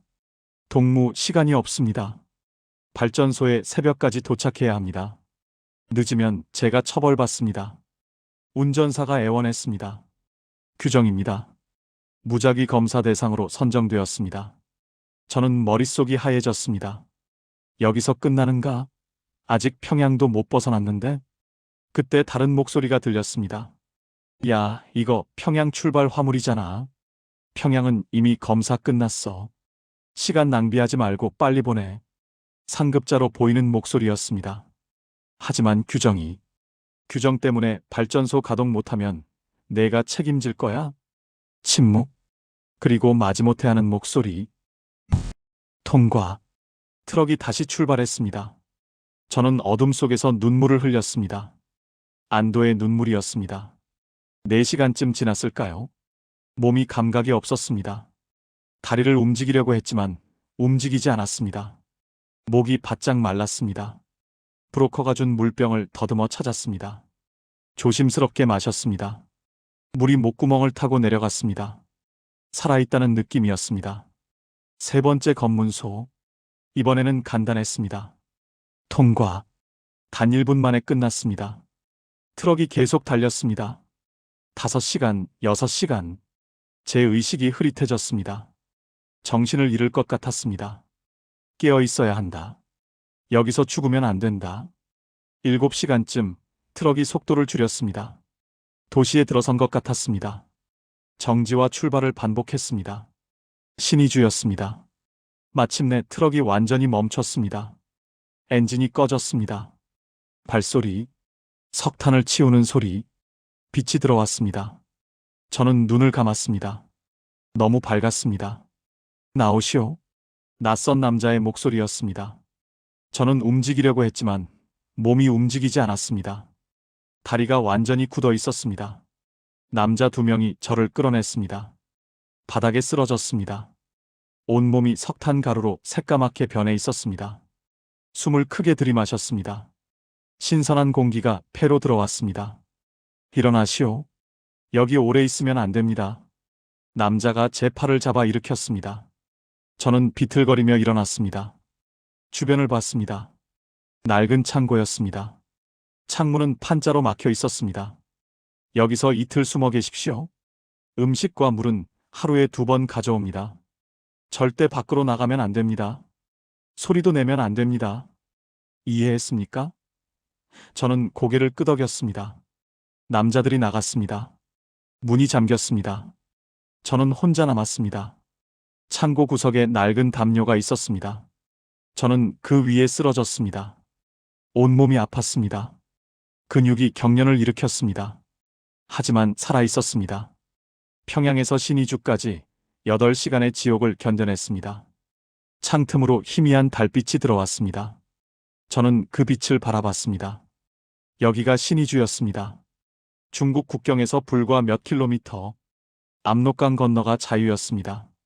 하지만 아직 끝이 아니었습니다. 가장 위험한 순간이 남아 있었습니다. 압록강 도하, 국경 수비대, 총격, 죽음. 저는 눈을 감았습니다. 아내와 딸의 얼굴이 떠올랐습니다. 미안해. 정말 미안해. 하지만 아빠는 살아야 해. 살아서 이 세상의 진실을 알려야 해. 이틀만 견디면 됩니다. 그리고 압록강을 건너면 자유입니다. 저는 담요를 덮었습니다. 처음으로 평양을 떠난 밤이었습니다. 35년 만에 처음으로 평양 밖에서 잠을 청했습니다. 내일이 어떻게 될지 몰랐습니다. 하지만 한 가지는 확실했습니다. 저는 더 이상 돌아갈 수 없다는 것. 앞으로 가는 것만이 유일한 길이라는 것. 이틀이 지났습니다. 12월 7일 낮, 12월 8일 밤, 그리고 12월 9일 새벽. 창고에 갇혀 지내는 시간은 고문이었습니다. 음식은 하루에 2번 나왔습니다.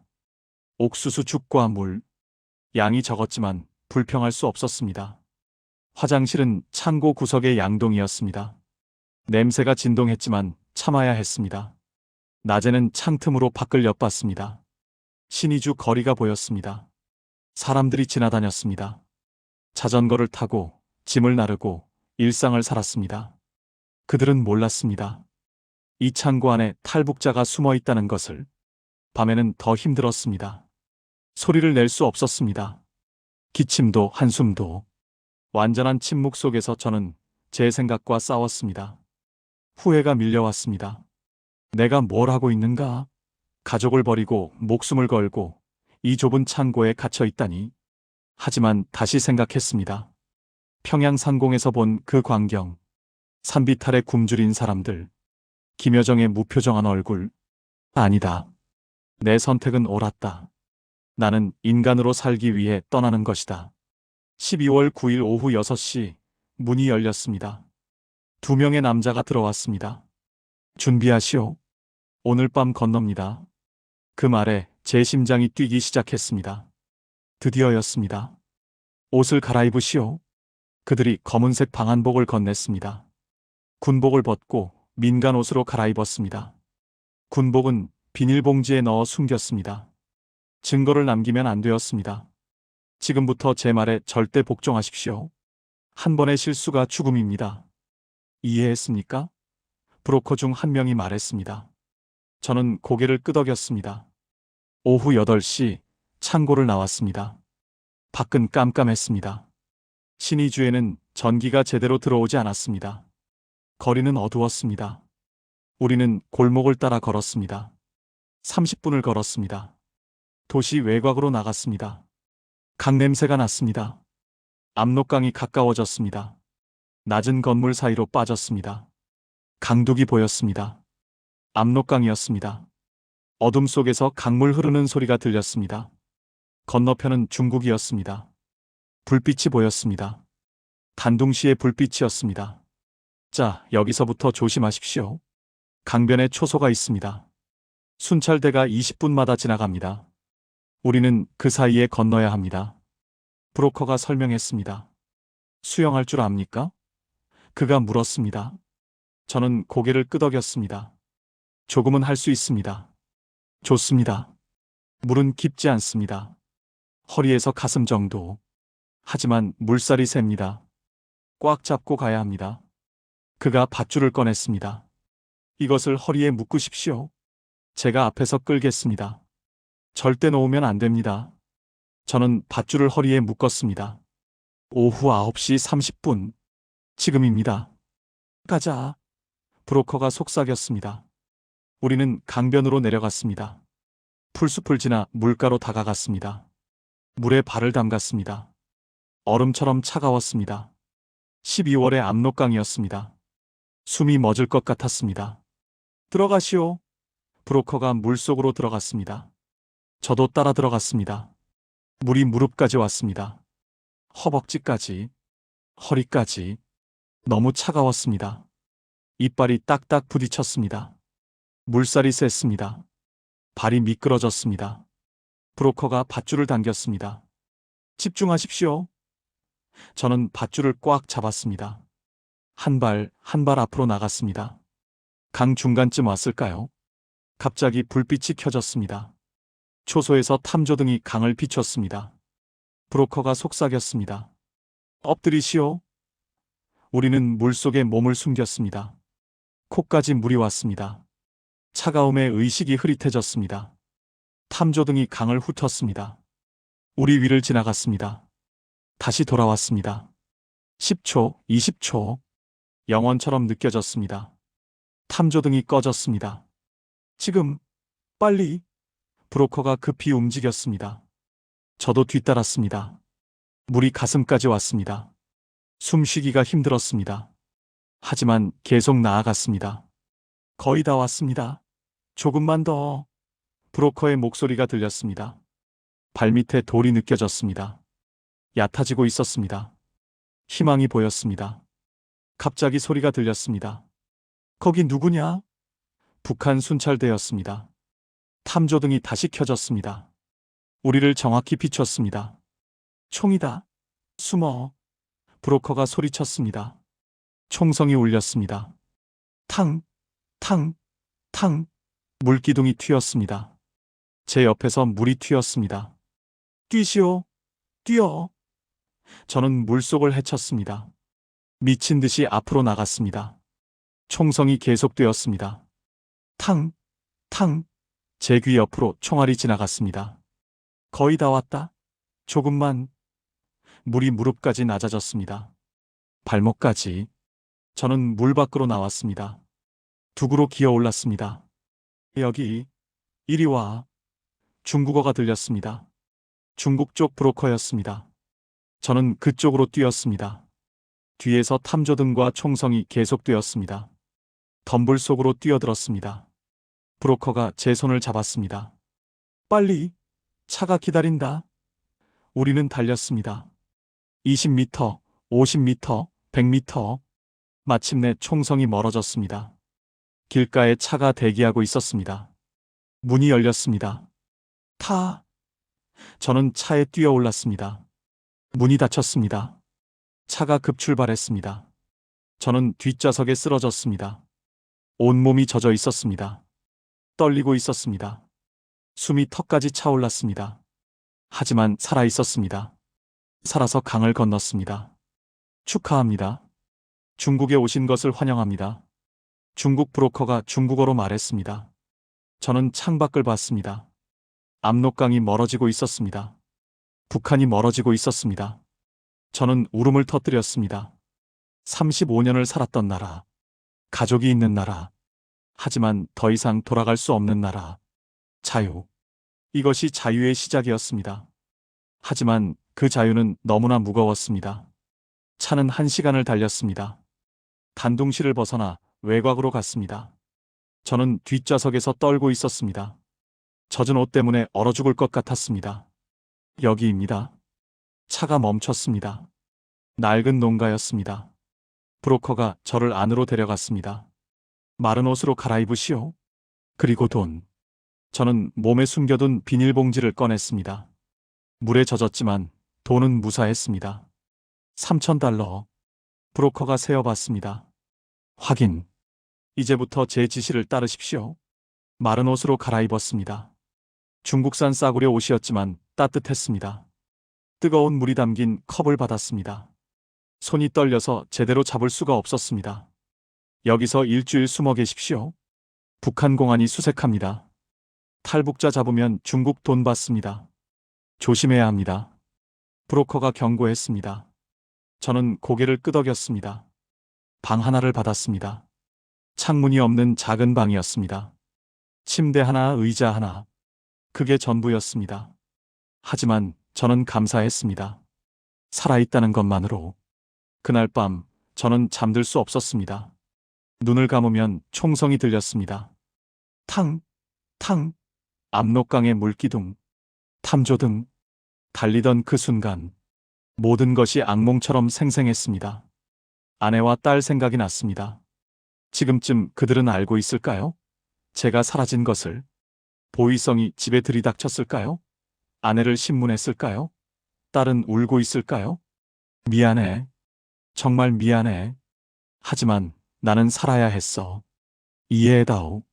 새벽이 되어서야 잠이 들었습니다. 그리고 악몽을 꿨습니다. 보이성에 끌려가는 꿈, 총살당하는 꿈. 깨어나니 온몸이 땀으로 젖어 있었습니다. 일주일이 지났습니다. 그 일주일 동안 저는 방 안에만 있었습니다. 하루에 2번 밥이 나왔습니다. 중국 음식이었습니다. 쌀밥에 고기 반찬. 북한에서는 특권층만 먹을 수 있는 음식이었습니다. 하지만 목구멍으로 넘어가지 않았습니다. 12월 16일 브로커가 다시 나타났습니다. 이동합니다. 랴오닝성 선양으로 갑니다. 거기서 조선족 마을에 숨습니다. 저는 짐을 쌌습니다. 짐이라고 해봐야 옷 몇 벌과 남은 돈이 전부였습니다. 장거리 버스를 탔습니다.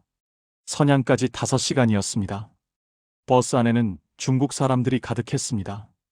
저는 구석자리에 앉아 모자를 눌러 썼습니다. 눈을 마주치면 안 되었습니다. 말을 걸면 안 되었습니다. 중국어를 못하는 것이 들키면 끝이었습니다. 버스가 검문소를 지날 때마다 저는 긴장했습니다. 경찰이 올라와서 신분증을 검사했습니다. 브로커가 제 신분증을 대신 보여줬습니다. 가짜 신분증이었습니다. 조선족 이름으로 되어 있었습니다. 이 사람 말 못합니까? 경찰이 물었습니다. 브로커가 대답했습니다. 네, 벙어리입니다. 친척 되는데 병원 데려갑니다. 경찰이 저를 쳐다봤습니다. 저는 고개를 숙였습니다. 경찰이 신분증을 돌려줬습니다. 가시오. 선양에 도착했습니다. 대도시였습니다. 고층 빌딩, 네온사인, 수많은 차들. 북한과는 완전히 다른 세상이었습니다. 저는 눈이 부셨습니다. 조선족 마을로 갔습니다. 낡은 건물들이 모여있는 지역이었습니다. 한글 간판이 보였습니다. 김치찌개, 평양냉면, 노래방. 이상한 기분이었습니다. 북한을 떠났는데 한글이 보였습니다. 한 아파트 건물 5층으로 올라갔습니다. 문을 두드렸습니다. 50대 여자가 문을 열었습니다. 들어오세요. 조선족 억양이었습니다. 북한 말과 비슷했지만 달랐습니다. 여기서 한 달 숨어 계세요. 일자리 구해드릴게요. 돈 벌어야 다음 단계로 갈 수 있어요. 그녀가 설명했습니다. 다음 단계요? 저는 물었습니다.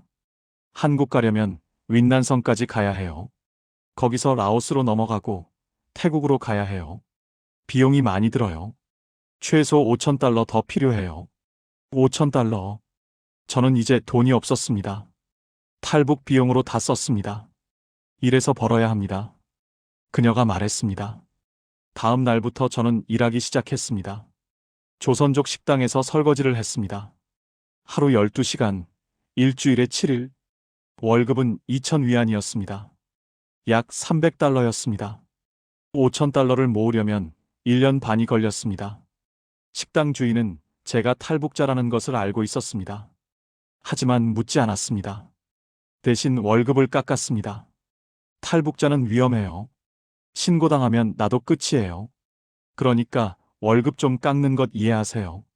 저는 항의할 수 없었습니다. 신분이 없는 사람은 인간 취급을 받지 못했습니다. 식당에서 다른 탈북자들을 만났습니다. 함경도에서 온 아주머니, 양강도에서 온 남자, 청진에서 온 여자, 모두 같은 처지였습니다. 숨어서 착취당하면서 그래도 살기 위해 버티고 있었습니다. 조선족들도 우리 무시해요. 신고하겠다고 협박하고 월급 안 주고 맘대로 해요. 함경도 아주머니가 한숨을 쉬었습니다.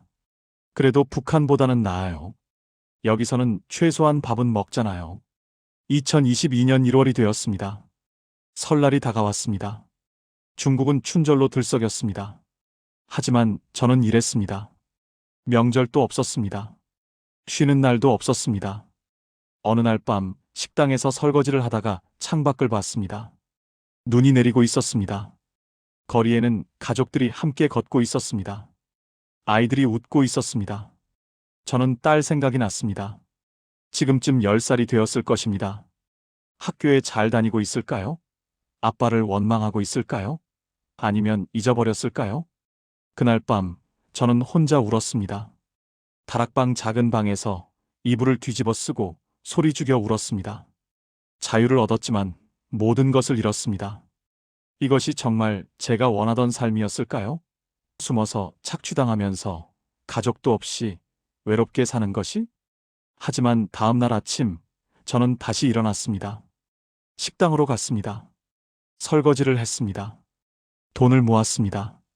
왜냐하면 아직 끝이 아니었으니까요. 한국에 가야 했습니다. 진짜 자유를 얻어야 했습니다. 그래야 이 모든 것이 의미가 있을 테니까요. 2022년 3월 저에게 위기가 찾아왔습니다. 그날은 평범한 날이었습니다. 아침 8시에 식당으로 출근했습니다. 설거지를 시작했습니다.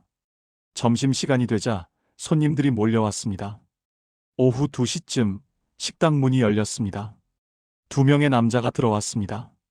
평범한 옷차림이었지만 뭔가 달랐습니다. 날카로운 눈빛, 경계하는 자세. 저는 본능적으로 알았습니다. 공안이었습니다. 그들이 주인에게 무언가를 보여줬습니다. 사진이었습니다. 주인이 고개를 저었습니다. 모르는 사람입니다. 하지만 주인의 눈이 부엌 쪽으로 살짝 움직였습니다. 제가 있는 곳으로 공안 한 명이 부엌으로 걸어왔습니다. 저는 고개를 숙이고 계속 설거지를 했습니다. 손이 떨렸습니다. 신분증 보여주시오. 공안이 중국어로 말했습니다. 저는 중국어를 거의 못했습니다. 가만히 있었습니다. 신분증, 공안이 더 크게 말했습니다. 주인이 달려왔습니다. 이 사람 벙어리입니다. 말 못해요. 공안이 의심스러운 눈으로 저를 쳐다봤습니다.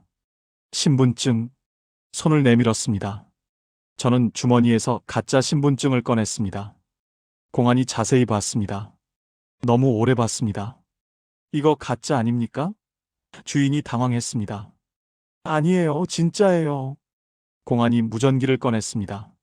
뭔가 확인하려는 것 같았습니다. 저는 기회를 봤습니다. 지금 도망가지 않으면 끝이었습니다. 뒷문이 보였습니다. 저는 접시를 떨어뜨렸습니다. 와장창, 공안이 놀라서 그쪽을 봤습니다. 저는 뒷문으로 뛰었습니다. 서, 공안이 소리쳤습니다. 하지만 저는 멈추지 않았습니다. 뒷문을 박차고 나갔습니다. 골목으로 뛰었습니다. 뒤에서 발소리가 들렸습니다. 공안이 쫓아오고 있었습니다. 도망가면 쏜다. 저는 미친 듯이 달렸습니다. 골목을 빠져나가 큰 길로 나왔습니다. 사람들이 많았습니다. 저는 인파 속으로 뛰어들었습니다. 뒤를 돌아봤습니다. 공안 2명이 쫓아오고 있었습니다. 거리가 좁혀지고 있었습니다. 버스 정류장이 보였습니다. 마침 버스가 출발하려던 참이었습니다. 저는 버스로 뛰어 올랐습니다. 문이 닫혔습니다. 버스가 출발했습니다. 창밖을 봤습니다. 공안들이 정류장에 서서 무전기를 들고 있었습니다. 신고하고 있었습니다. 저는 버스 뒷좌석으로 가서 몸을 낮췄습니다. 버스는 시내를 가로질렀습니다. 10분, 20분. 저는 긴장을 늦추지 않았습니다. 종점에서 내렸습니다. 주변을 살폈습니다. 추격자는 보이지 않았습니다. 하지만 돌아갈 곳이 없었습니다. 다락방도 식당도 이제 안전하지 않았습니다. 저는 거리를 헤맸습니다. 어디로 가야 할까요? 해가 지기 시작했습니다. 길거리에 노숙자들이 모여들었습니다. 저도 그들 사이에 앉았습니다. 추웠습니다. 배가 고팠습니다. 하지만 움직일 수 없었습니다. 그날 밤 저는 육교 밑에서 잤습니다. 신문지를 덮고 몸을 웅크리고 떨면서 밤을 보냈습니다. 북한 조종사에서 중국 노숙자가 되었습니다. 다음 날 저는 다시 조선족 마을로 갔습니다. 하지만 조심스럽게 접근했습니다. 멀리서 관찰했습니다. 공안 차가 보였습니다. 수색하고 있었습니다. 저는 돌아섰습니다. 사흘 동안 거리를 떠돌았습니다. 쓰레기통을 뒤졌습니다. 버려진 음식을 먹었습니다. 공공화장실에서 씻었습니다. 인간 이하의 삶이었습니다. 사흘째 되던 날 공원에 앉아 있었습니다. 절망했습니다. 여기서 끝나는가? 이렇게 잡혀서 북한으로 송환되는가? 그때 누군가 옆에 앉았습니다. 40대 남자였습니다. 조선 사람이지? 그가 낮은 목소리로 물었습니다. 저는 경계했습니다. 누구십니까? 나도 조선족이야. 탈북자 돕는 사람이야. 저는 믿을 수 없었습니다. 어떻게 저를? 공안이 탈북자 수색한다는 소문 들었어. 조선족 마을에 공지 나왔어. 너 찾는 것 같던데? 그가 명함을 건넸습니다. 한국 교회 이름이 적혀 있었습니다. 한국 교회에서 탈북자 돕고 있어. 내가 중간 연락책이야. 도움 필요하면 연락해. 왜 저를 돕는 겁니까? 저는 물었습니다. 나도 옛날에 북한에서 왔어. 198 10년대에. 그때도 힘들었어. 그래서 돕는 거야. 같은 민족이잖아. 그는 돈을 건넸습니다. 1000위안이었습니다. 일단 이거 받아. 찜질방 가서 씻고 밥 먹어. 그리고 내일 이 주소로 와. 도와줄게. 저는 눈물이 났습니다. 감사합니다. 정말 감사합니다. 그는 제 어깨를 두드렸습니다. 힘내. 이제 시작이야. 한국까지 가야 진짜 자유야. 다음 날 주소로 찾아갔습니다. 작은 교회였습니다.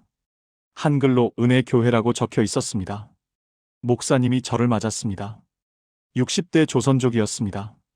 리철수 형제님 환영합니다. 하나님께서 인도하셨습니다. 목사님이 제 손을 잡았습니다. 저는 종교가 없었습니다. 하지만 그 순간 신이 있다면 감사하고 싶었습니다. 이제부터 형제님을 한국까지 보내드리겠습니다. 험난한 여정입니다. 하지만 포기하지 마십시오.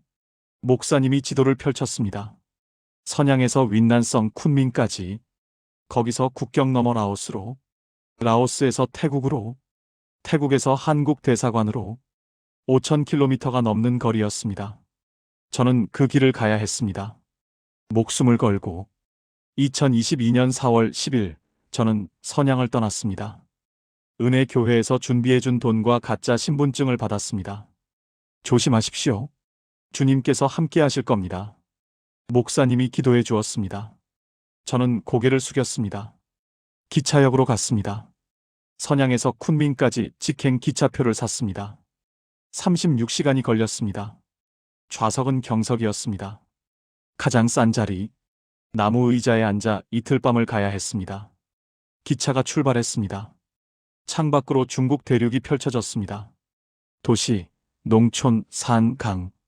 끝이 없었습니다. 세상이 이렇게 넓은 줄 몰랐습니다. 기차 안에는 온갖 사람들이 있었습니다. 농민공, 장사꾼, 학생, 노인. 모두 자유롭게 이동하고 있었습니다. 신분증만 있으면 어디든 갈 수 있었습니다. 북한과는 완전히 달랐습니다. 첫날 밤 잠들 수 없었습니다. 옆자리 남자가 코를 골았습니다. 아기가 울었습니다. 누군가 라면을 끓였습니다. 냄새가 진동했습니다. 하지만 불평할 수 없었습니다. 저는 신분도 없는 탈북자였습니다. 둘째 날 오후 기차가 검문을 받았습니다. 공안이 올라와서 신분증을 검사했습니다. 제 차례가 왔습니다. 손이 떨렸습니다. 가짜 신분증을 내밀었습니다. 공안이 자세히 봤습니다. 저를 쳐다봤습니다. 사진과 비교했습니다. 10초가 영원처럼 느껴졌습니다. 가시오. 공안이 신분증을 돌려줬습니다. 저는 안도의 한숨을 쉬었습니다. 4월 12일 밤 쿤밍에 도착했습니다. 윈난성의 성도였습니다. 남쪽 도시답게 따뜻했습니다. 공기도 달랐습니다. 아열대 기후였습니다. 교회에서 연결해준 조선족 남자가 기다리고 있었습니다. 우리 형제님이십니까? 네. 따라오십시오. 그를 따라 쿤밍 외곽의 작은 집으로 갔습니다. 거기에 탈북자 5명이 더 있었습니다. 함경도에서 온 모녀, 평성에서 온 남자 둘, 청진에서 온 여자, 모두 한국 가는 사람들입니다. 같이 국경 넘을 겁니다. 조선족 남자가 설명했습니다. 일주일 후 출발합니다. 그때까지 준비하십시오. 일주일 동안 저희는 함께 지냈습니다. 각자의 이야기를 나눴습니다. 왜 탈북했는지, 가족은 어떻게 되었는지, 한국에서 무엇을 하고 싶은지. 함경도 아주머니는 울면서 말했습니다. 딸을 중국 사람한테 팔렸어요. 3천 위안에. 안 팔면 우리 둘 다 굶어 죽을 것 같아서 그 돈으로 여기까지 왔어요. 평성 남자는 정치범 수용소에서 탈출한 사람이었습니다. 8년 동안 갇혀 있었어요. 아버지가 남한 드라마 봤다고. 저도 같이 끌려갔어요. 거기서 본 것들 말할 수 없어요. 모두 상처를 안고 있었습니다. 그 상처는 보이지 않았지만 깊었습니다. 4월 19일 우리는 출발했습니다. 밤에 트럭을 탔습니다. 국경 마을로 향했습니다. 5시간을 달렸습니다. 국경 근처에서 내렸습니다. 정글이었습니다. 무성한 나무와 풀, 습한 공기, 벌레 소리. 저는 한 번도 정글을 본 적이 없었습니다. 여기서부터 걸어야 합니다. 10km. 밤새 걸어서 새벽에 라오스 도착합니다. 안내인이 말했습니다. 우리는 정글 속을 걸었습니다.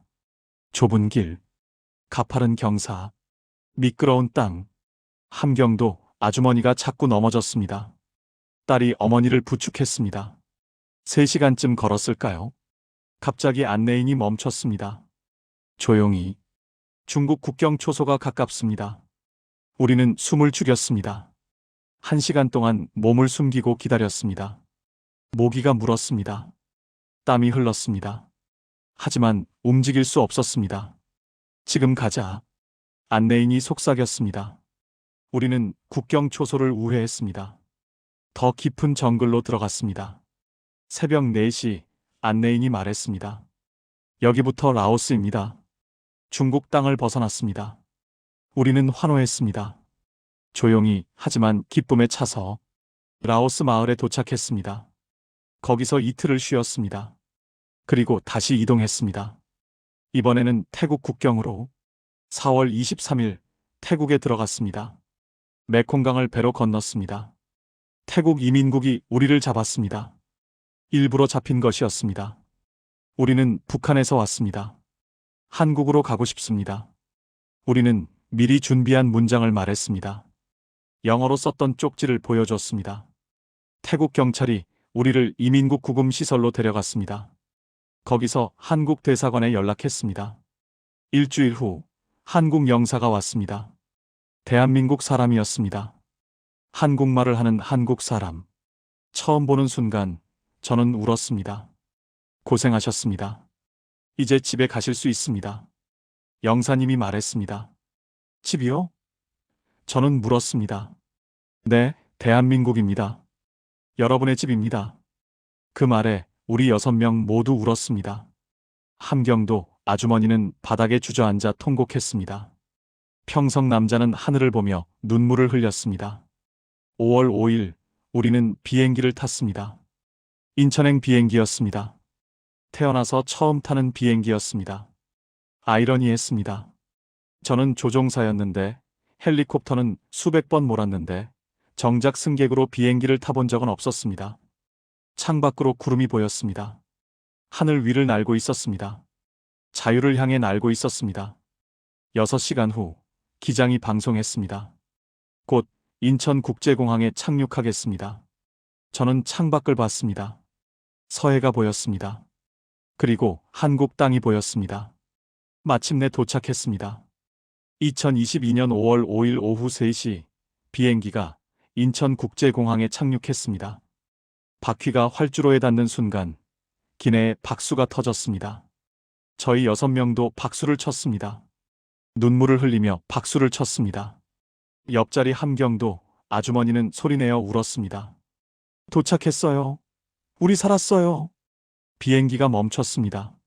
사람들이 일어나 짐을 꺼냈습니다. 저희도 일어났습니다. 하지만 저희에게는 짐이 없었습니다. 몸뚱이 하나가 전부였습니다. 비행기 문이 열렸습니다. 승무원이 미소 지으며 인사했습니다. 안녕히 가세요. 저는 그 말이 너무 좋았습니다. 안녕히 가세요. 자유롭게 가라는 말. 허락을 구하지 않아도 되는 말. 입국장으로 걸어갔습니다. 사람들이 너무 많았습니다. 온갖 나라 사람들. 흰색, 검은색, 갈색 피부, 다양한 언어. 북한에서는 한 번도 본 적 없는 광경이었습니다. 특별 입국 절차가 기다리고 있었습니다. 통일부 직원이 나와 있었습니다. 탈북민 여러분, 이쪽으로 오십시오. 우리는 별도 통로로 안내되었습니다. 작은 방으로 들어갔습니다. 간단한 신원 확인이 있었습니다. 성함이 어떻게 되십니까? 리철수입니다. 북한에서 어디 사셨습니까? 평양입니다. 직업은 조종사였습니다. 직원이 놀란 표정을 지었습니다. 조종사요? 군 조종사? 네, 인민군 항공군 소좌였습니다. 직원이 다른 직원에게 눈짓했습니다. 잠시만 기다려 주십시오. 10분 후 더 높은 직급으로 보이는 사람이 왔습니다. 리철수 씨 맞으십니까? 네. 김여정을 직접 태웠다는 것이 사실입니까? 네, 3년 동안 전속 조종사였습니다. 이건 대단한 정보자산입니다. 국정원에서 연락이 갈 겁니다. 자세한 이야기를 들어야 할 것 같습니다. 저는 고개를 끄덕였습니다. 말씀드릴 수 있습니다. 제가 본 것을 모두 말씀드리겠습니다. 절차가 끝났습니다. 자, 이제 입국장으로 나가시면 됩니다. 환영합니다. 대한민국에. 직원이 문을 열어줬습니다. 입국장 문을 나섰습니다. 그 순간 저는 멈춰 섰습니다. 환한 형광등, 깨끗한 바닥, 높은 천장, 대형 전광판, 수많은 사람들. 한국말이 들렸습니다. 북한 말투와 비슷했지만 달랐습니다. 자유로웠습니다. 밝았습니다. 웃음이 있었습니다. 저는 그 자리에 서서 주변을 돌아봤습니다. 한 바퀴, 두 바퀴, 모든 것을 눈에 담으려고 했습니다. 사람들이 저를 이상하게 쳐다봤지만 신경 쓰지 않았습니다. 여기가 대한민국이구나. 자유의 나라. 같은 말을 쓰는 나라. 이제 내 나라. 다리에 힘이 풀렸습니다. 바닥에 무릎을 꿇었습니다. 그리고 울기 시작했습니다. 소리내어 울었습니다. 사람들이 놀라서 쳐다봤습니다. 하지만 멈출 수 없었습니다. 함경도 아주머니가 제 옆에 무릎을 꿇었습니다. 그녀도 울고 있었습니다. 평성 남자가 바닥에 엎드렸습니다. 손으로 바닥을 쓰다듬었습니다. 이게 자유의 땅이구나. 공항 직원이 다가왔습니다. 괜찮으십니까? 도와드릴까요? 저는 고개를 들었습니다. 괜찮습니다. 너무 기쁜 겁니다. 너무 감사한 겁니다. 직원이 미소 지었습니다. 탈북하신 분들이시군요. 고생 많으셨습니다. 환영합니다. 그가 손을 내밀었습니다. 저는 그 손을 잡았습니다. 따뜻했습니다. 일어섰습니다. 다시 걷기 시작했습니다.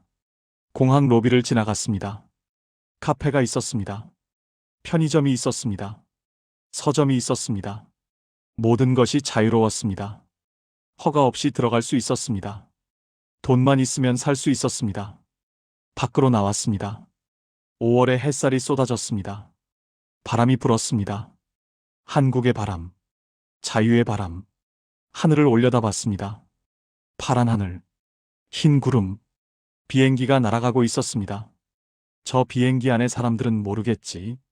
자유가 얼마나 소중한지, 하늘을 자유롭게 날 수 있다는 것이 얼마나 대단한 일인지. 통일부 버스가 기다리고 있었습니다. 우리를 하나원으로 데려가는 버스였습니다. 탈북민 정착 교육기관이었습니다. 버스에 올랐습니다. 창밖으로 한국이 보였습니다.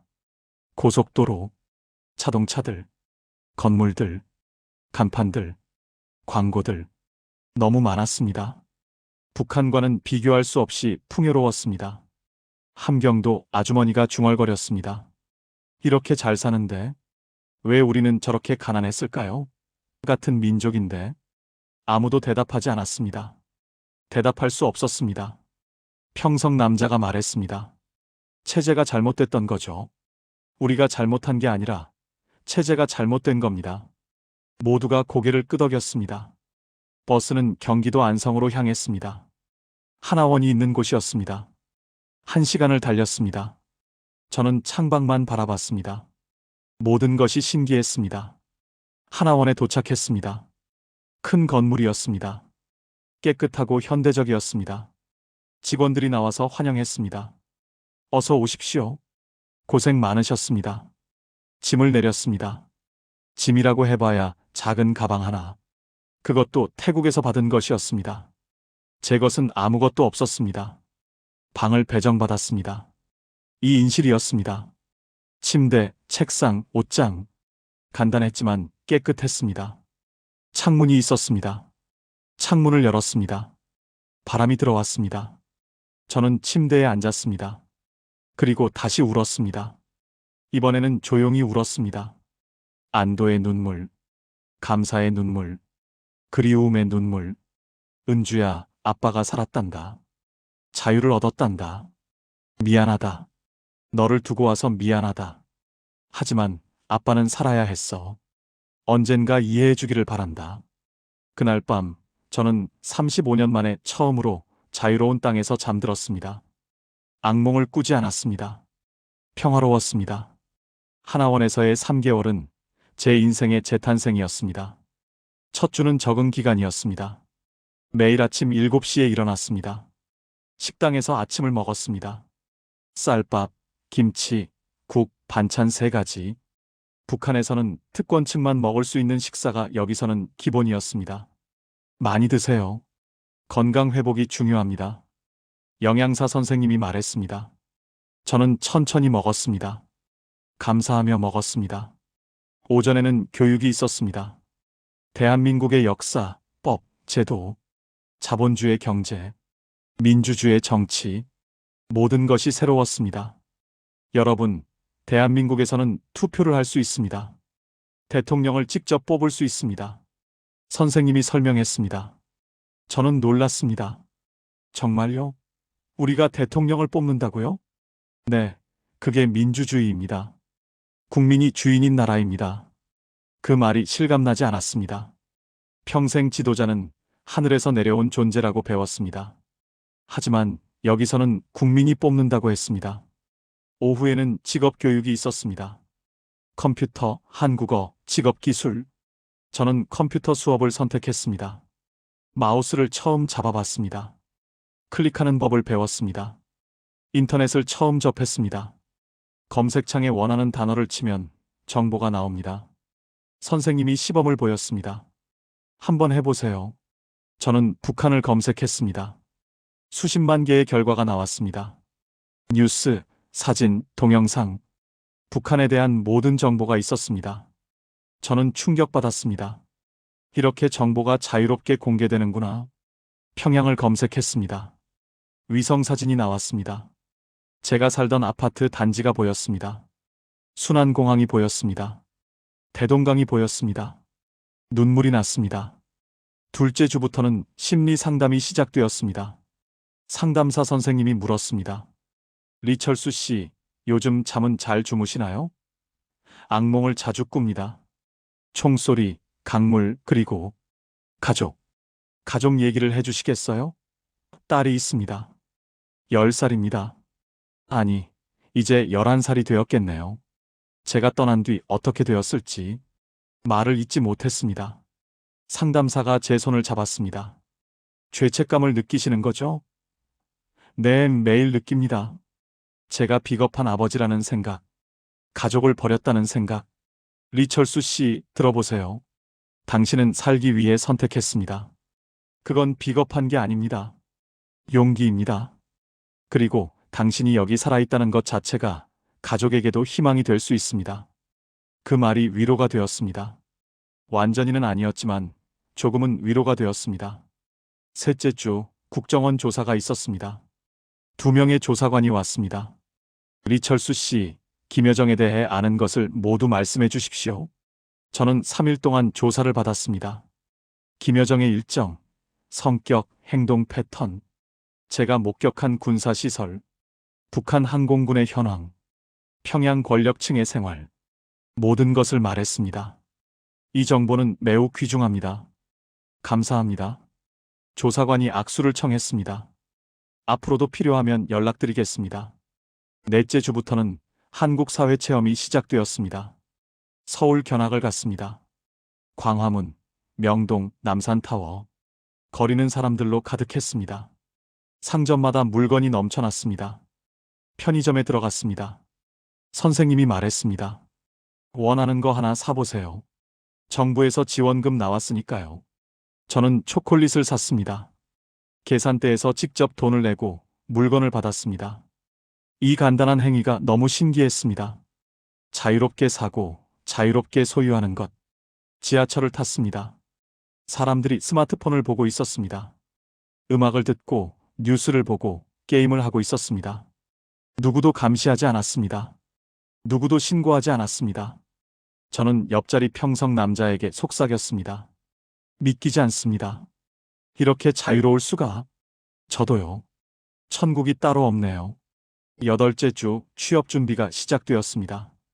리철수 씨는 조종사 경력이 있으시니 항공 관련 분야가 어떨까요? 취업 상담사가 제안했습니다. 하지만 제 자격증은 북한 것입니다. 여기서 인정받을 수 있을까요? 어렵긴 합니다. 하지만 경력을 인정받아 관련 회사에 취직할 수는 있습니다. 아니면 다른 분야를 배우셔도 됩니다. 저는 고민했습니다. 조종사로 다시 일할 수 있을까? 하늘을 다시 날 수 있을까? 하지만 북한에서의 기억이 너무 무거웠습니다. 김여정을 태우던 헬리콥터, 산비탈에 굶주린 사람들. 저는 다시 하늘을 날고 싶지 않았습니다. 다른 일을 배우고 싶습니다. 사람들을 돕는 일, 탈북민을 돕는 일을 하고 싶습니다. 상담사가 미소 지었습니다. 좋은 선택입니다. 사회복지를 공부해 보시는 건 어떨까요? 12째 주 마지막 주였습니다. 수료식이 있었습니다. 저희 기수 70명이 모두 모였습니다. 원장님이 말했습니다. 여러분, 축하합니다. 이제 대한민국 국민으로서 새로운 삶을 시작하실 수 있습니다. 수료증을 받았습니다. 대한민국 국민 리철수. 제 이름 아래 태극기가 그려져 있었습니다. 저는 그 수료증을 꼭 안았습니다. 형, 앞으로 어디서 살 거야? 평성 남자가 물었습니다. 서울에서 살 생각이에요. 공부하면서 일하려고요. 나도 서울 갈 거야. 연락하고 지내자. 우리는 연락처를 교환했습니다. 스마트폰을 처음 받았습니다. 정부 지원금으로 산 것이었습니다. 번호를 저장했습니다. 친구가 생겼습니다. 자유의 땅에서 만난 친구. 하나원을 떠나는 날, 저는 뒤돌아봤습니다. 3개월을 보낸 곳, 새로 태어난 곳. 감사합니다. 건물을 향해 고개를 숙였습니다. 버스에 올랐습니다. 서울로 가는 버스, 새로운 삶으로 가는 버스. 창밖을 봤습니다. 한국의 가을이 시작되고 있었습니다. 이제 진짜 시작이었습니다. 2022년 8월, 저는 서울 생활을 시작했습니다. 정부 지원금으로 관악구에 작은 원룸을 얻었습니다. 5평 남짓한 공간, 침대, 책상, 작은 부엌. 하지만 제 공간이었습니다. 자유로운 공간이었습니다. 첫날 밤, 저는 창문을 열었습니다. 서울의 야경이 보였습니다. 수많은 불빛, 깜빡이는 네온 사인. 오가는 차들, 살아있는 도시였습니다. 여기가 내 집이구나. 대한민국 서울. 이제 여기서 새로 시작하는 거구나. 다음 날부터 일자리를 구했습니다. 탈북민 지원단체에서 일하기 시작했습니다. 행정보조였습니다. 월급은 많지 않았습니다. 하지만 의미 있는 일이었습니다. 리철수 씨, 새로운 탈북민 상담 좀 도와주시겠어요? 중국에서 막 넘어온 분이에요. 팀장님이 부탁했습니다. 저는 상담실로 갔습니다. 30대 여자가 앉아 있었습니다. 불안한 표정이었습니다. 안녕하세요. 저는 리철수라고 합니다. 저도 작년에 탈북했어요. 그 말에 여자의 표정이 밝아졌습니다. 정말요? 어디서 오셨어요? 평양에서 왔습니다. 당신은? 함경북도 청진이요. 중국에서 2년 숨어 살다가 겨우 왔어요. 우리는 2시간 동안 이야기했습니다. 그녀의 탈북 이유, 중국에서의 고생, 한국에 대한 기대와 두려움.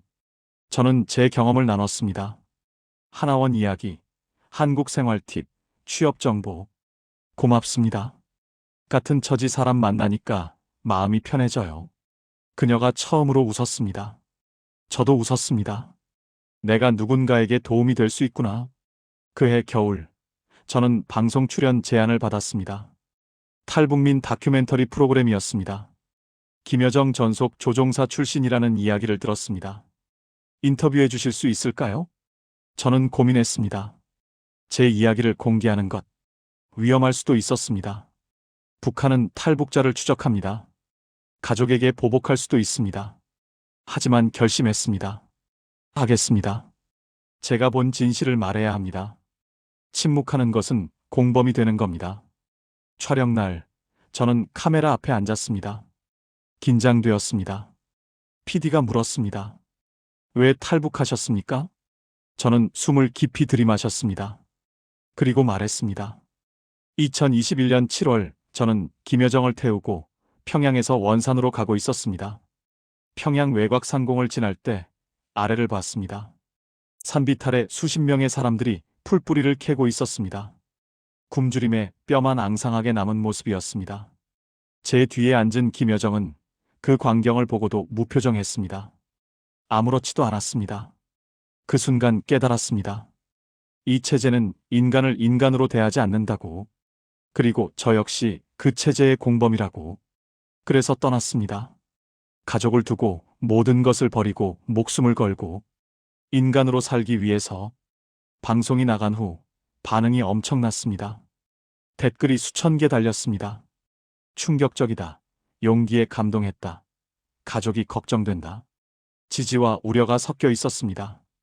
하지만 악플도 있었습니다. 가족 버린 비겁한 놈, 선전용 거짓말, 북한 조종사가 어떻게 탈북하냐? 상처받았습니다. 하지만 이해했습니다. 사람들은 각자 생각이 다르니까요. 2023년 봄, 저는 대학에 입학했습니다. 사회복지학과였습니다. 38살의 대학생이 되었습니다. 20대 학생들 사이에서 공부했습니다.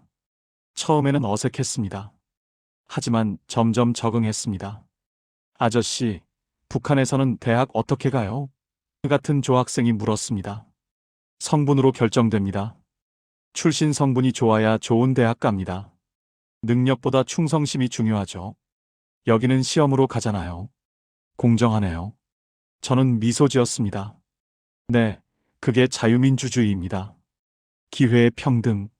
그해 여름, 한강공원을 걷고 있었습니다. 사람들이 자전거를 타고 치킨을 먹고 음악을 듣고 있었습니다. 자유롭게 행복하게. 한 가족이 지나갔습니다. 아버지, 어머니, 딸. 딸이 아버지 손을 잡고 웃고 있었습니다. 제 가슴이 아팠습니다. 은주야, 넌 어떻게 지내고 있니? 아빠를 미워하니? 아니면 이미 잊었니? 답은 없었습니다. 아마 평생 답을 얻지 못할 것입니다. 하지만 살아야 했습니다. 제가 살아있다는 것, 그 자체가 증언이니까요. 2025년 12월 지금, 저는 탈북민 지원단체에서 정식 상담사로 일하고 있습니다. 대학도 내년이면 졸업합니다. 작은 아파트로 이사했습니다. 친구들도 생겼습니다.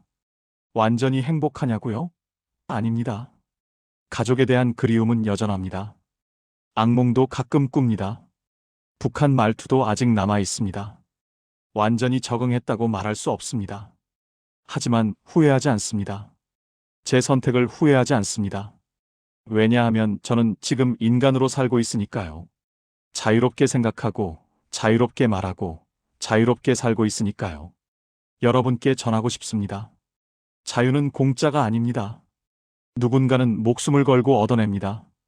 북한에는 아직도 2,500만 명이 갇혀 있습니다. 그들도 자유를 꿈꿉니다. 하지만 꿈을 꾸는 것조차 위험합니다. 우리가 당연하게 누리는 이 자유, 투표할 권리, 말할 권리, 이동할 권리, 이 모든 것이 얼마나 소중한지 기억해 주십시오. 그리고 북한에 남은 제 딸에게 언젠가 이 영상을 볼 수 있기를 바라며, 은주야, 아빠는 살아있단다. 자유의 땅에서 살고 있어. 비겁하게 너를 버렸지만 그래도 아빠는 너를 사랑한단다. 언젠가 이 땅이 하나 되는 날 아빠가 너를 꼭 안아줄 수 있기를 바란다. 그때까지 아빠는 여기서 살아갈게. 자유롭게, 인간답게, 당당하게. 이것이 김여정 최측근 조종사였던 리철수의 이야기입니다. 감사합니다.